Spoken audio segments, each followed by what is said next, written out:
The reason why you suck at physics is not because of math. Your math skills are perfectly fine. It's because physics isn't taught like a science. And I know that because you look at this equation right here, the math is super basic. Any 14-year-old could do this. But nobody understands essentially what energy actually is. Like they tell you, oh, energy is the capacity to do work. Okay, then what the heck is work in that case? You go into this circular loop where you're just given this equation, you're told to solve a bunch of practice problems, but you don't know what the heck you're solving. And you'll be able to get away with it fine when you just do force times distance, force times distance, force times distance, but you're going to be screwed when you go into a more complicated problem that involves conservation of energy and knowing when the energy is conserved or what a conservative force actually is. You go into this textbook right here that I'm using to build my physics guy. The first page of the work and energy chapter is giving you like path integrals and like dW and everything. It's like, bro, you got to explain essentially what energy actually is and how it causes things to move and everything before you give all of this integral calculus. And the cope a lot of people like to say is,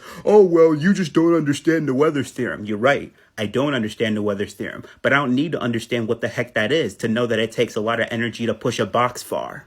If you understand physics as a science, you will never have to memorize a practice problem again, which is why I'm releasing version 2, teaching you how to understand physics intuitively as a science, covering all the topics from version 1, along with Newton's second law, torque, and conservation of energy. Make sure you get it in a week because you'll be needing it for your final exam and the summer.